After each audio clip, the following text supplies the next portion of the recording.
En este tiempo publicas un libro que dialoga muy bien con el presente, pero que es una obra que tenías guardada ahí, ¿no? En el cajón desde hace muchos años. La novela la escribí, la primera versión, más o menos rápidamente, tratándose de una escritora tan lenta y tan, pues así, tan insegura y todo eso como soy yo.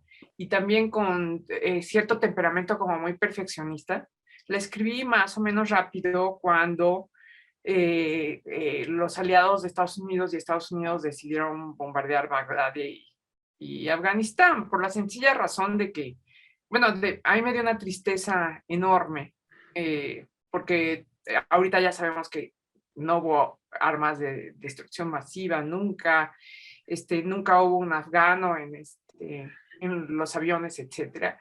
Y mantengo y creo que ese primer acto de descaro tan horrible tiene mucho que ver cómo se comportan los gobiernos ahorita y todo. Entonces estaba yo muy triste, la escribí, pero cuando la terminé, bueno, sentí que no tenía mucho que decir, ¿no?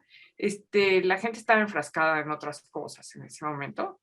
Eh, y pues la guardé en un cajón. Estaba yo muy insegura y me dediqué a otra novela y empezó a adquirir el tamaño y la fuerza que tiene, que sabemos que ha tenido esta pandemia y que los números pueden resultar muy engañosos y aún engañosos son muy alarmantes, sobre todo antes del advenimiento de las vacunas. Pues naturalmente, fue de una manera natural porque exactamente la novela trata de cosas que podemos ver del comportamiento humano frente a la enfermedad. Pues se salió del cajón. Sí, regresé a ella, se la mandé a dos personas, a un novelista cubano que se llama Sergio Enrique Caín y a Jasmina Barrera, una joven novelista mexicana. Y me dijeron, y a Mauricio Montiel. Mauricio Montiel fue también el detonador porque él escribió él está trabajando en una novela sobre una peste que él inventó, que está muy bonita.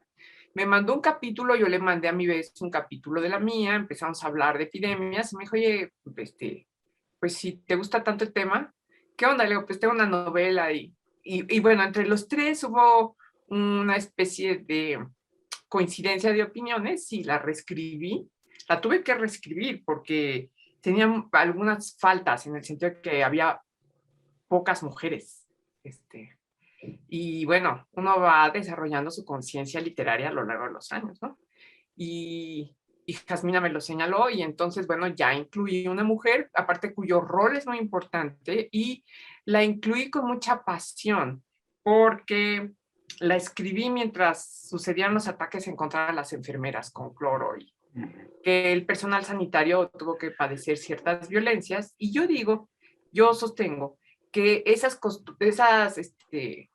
miedos y ese desprecio por el trabajo que hacen las mujeres al cuidar y por supuesto todos los enfermeros, los camilleros, etcétera, tiene sus raíces en el mundo medieval, ¿no? Entonces, las mujeres eran penadas de forma criminal si ayudaban a los enfermos, ¿no? Y durante la peste, que había tanta necesidad, solo las monjas tenían acceso a los enfermos, porque las monjas en esta jerarquía que hay todavía en la iglesia estaban atenidas a las órdenes de sus mayores, que estaban, por supuesto, a su vez atenidas a las órdenes de algún señor. ¿Cómo fue el proceso de construcción, así que la arquitectura de la novela? Pues lo que pasa es que toda la vida he leído de la Edad Media. Estudié historia, pero no terminé, cosa de la cual me arrepiento siempre, pero siempre desde niña, esto es una, una cosa de talante, me encantaba todo lo que tuviera que ver con la Edad Media. Mira, aquí tengo un libro, yo creo que este fue mi primer contacto con la peste. Es un libro muy modesto, muy chiquito, sobre el retablo de Isenheim que pintó Matías Grunewald. Y ahí hay un diablo de la peste. Y está muy bien pintado, tiene rasgos muy realistas. Y yo, pues me quedé un poco pasmada viendo ese demonio, no sabía de qué trataba la cosa. Me entusiasmó muchísimo saber, pero también con esa mezcla de miedo que le da a los niños cuando se enfrentan a algo que no entienden, ¿no? Que es casi todo el planeta cuando uno es chiquito. Y nada, de ahí, por pura casualidad, mis papás tenían una edición de Decamerón. Leí mucho, no entendí nada, me regocijaban las groserías, el humor escatológico, no entendía mucho el sexual, pero sí presentía que por ahí iban unos relajos de gente que estaba haciendo el amor con quien no debía y que andaba encuerada donde no debía de estar, etcétera. Y como el Decamerón está tan lleno de alegría de la vida, pero empieza el narrador con el rollo de la peste, fue para mí siempre una especie de hilo conductor de las lecturas, ¿no? Y de unos años para acá, mi librero se fue llenando, llenando, llenando, llenando. Para mí las distopías también están atrás, ¿no?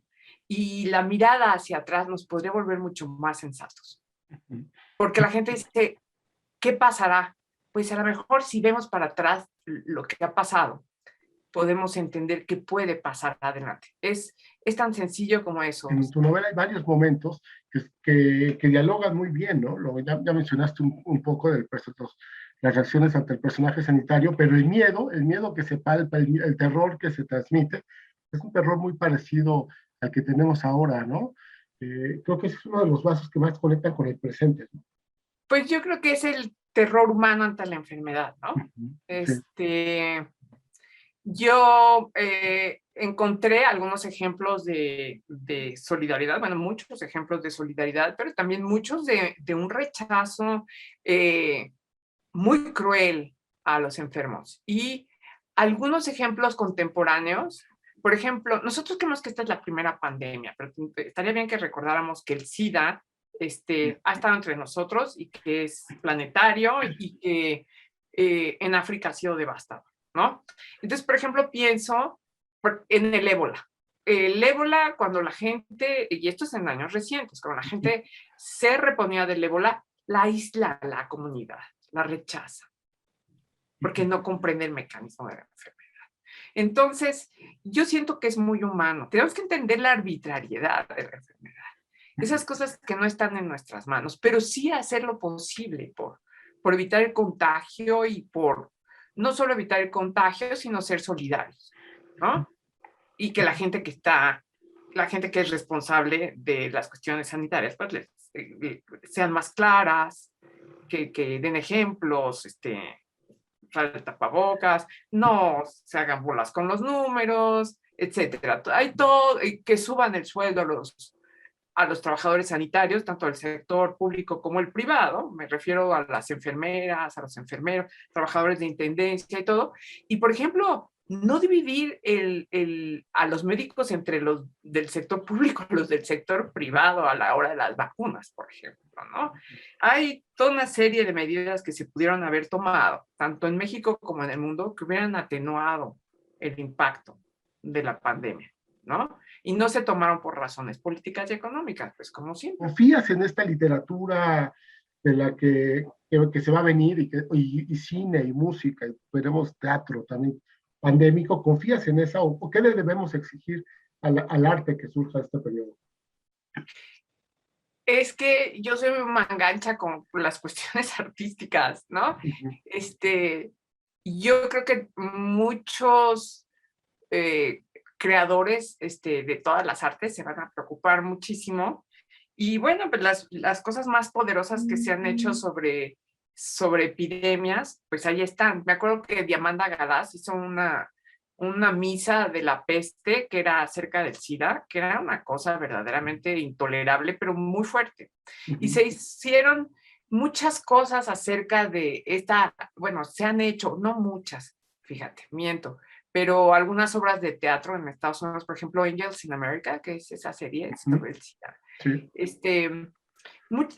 Yo creo que lo que tenemos que hacer es no lo que yo le pediría a una obra, pero seguro me lo entregaría a manos llenas casi de quien sea, es la idea de que la enfermedad es arbitraria, que es un misterio que no entendemos. O sea, como hay una corriente entre todos nosotros que tiende a pensar que el que se enferma tiene la culpa. hasta de enfermedades como el cáncer, ¿no? Que te dicen, no, es que le dio cáncer porque se aguantó el enojo. No, espérame, estás doblemente victimizando al enfermo. No es su culpa, el cáncer es una cuestión genética.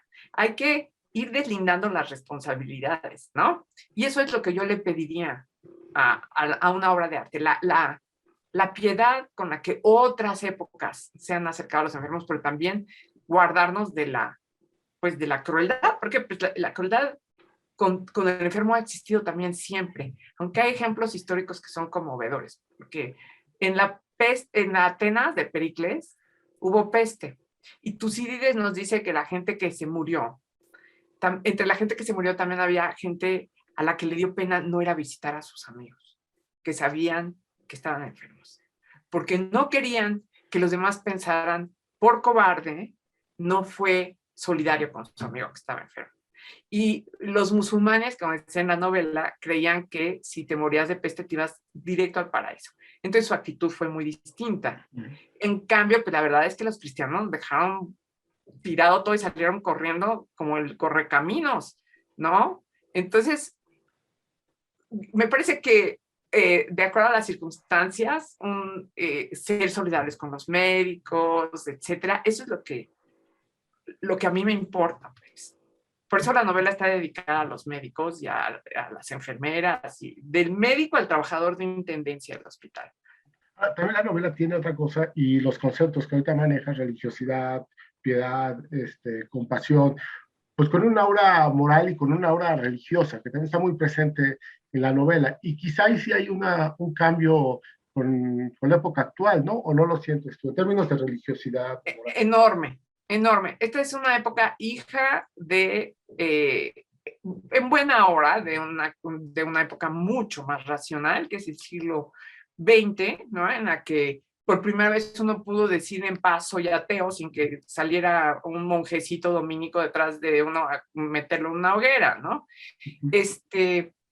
Pero a mí lo que me agobia es ver que la gente ha cambiado la religión por otra religión, que es o la del partido, o la internet, o, vete a saber, ¿no? O el dinero, que siempre ha estado encima de las religiones. Si va a haber un impulso que tenga como esta cosa como religiosa, pues sí, como decía el dicho mexicano, el que no conoce a Dios, a cualquier burro se le hinca. Yo preferiría que nos hincáramos ante una mínima porción de caridad, sin metafísica y de sensatez.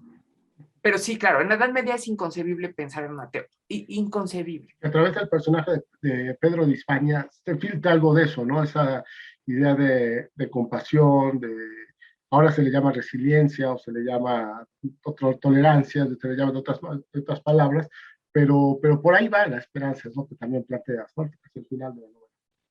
Sí, yo creo que mientras haya compasión hay esperanza, ¿no? Mientras haya un poco de solidaridad, hay esperanza. Y me alienta pensar que en circunstancias peores, porque yo considero el campo de concentración algo peor que la peste, hubo gente capaz con una debilidad física y con un desamparo emotivo, tratar de organizarse, como Jorge Semprún, por ejemplo, ¿no? Dentro del campo de concentración. O gente como Primo Levi, que salió y lo escribió y lo contó y lo denunció, ¿no? O Solzhenitsyn, porque hay que recordar que el fascismo no es nada más de derecha, ¿no? Y salieron y trataron de mantener la humanidad dentro de un ámbito que era casi imposible de concebir. Para mí es imposible de concebir. Yo prefiero mil veces el hospital con sus miserias que el campo de concentración, porque uno no tiene una agencia humana y el otro sí. Me parece que de repente la pandemia en México ha pasado a segundo plano y con otras cosas que amenazan la vida cotidiana de los mexicanos, como la violencia, para poner en primer plano disputas políticas, que eso pues a mí me da mucha tristeza. Vamos a ver qué sigue pasando. Yo creo que es súper importante que la gente sea compasiva, sin ningún comentario, sin ningún retintín religioso. Mi religiosidad, que sí la hay, no es una cosa que yo crea que necesite ni propaganda ni nada, pues es una cuestión, a diferencia de otras épocas, absolutamente personal, ¿no? Pero no hay necesidad. O sea, quiero decir, yo prefiero un Estado laico que un Estado religioso. 1000 veces. Si vemos la Sharia musulmana, nos daremos cuenta que es muy importante, sobre todo en países del siglo XX y XXI, que son mucho menos racionales que los musulmanes medievales.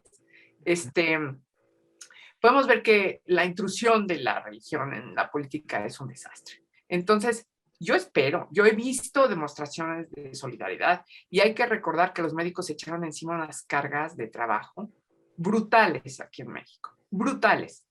Y lo hicieron, hay que decirlo también, con muy poco apoyo. Y eso de que le echaran cloro a las enfermeras, bueno, yo de veras no podía creerlo, me daba una especie de pena ajena que desgraciadamente era propia porque soy mexicana, ¿no? Entonces, lo espero y pues hay que proceder así, ¿no? Trataron de ser compasivos, que la compasión informe todas nuestras decisiones.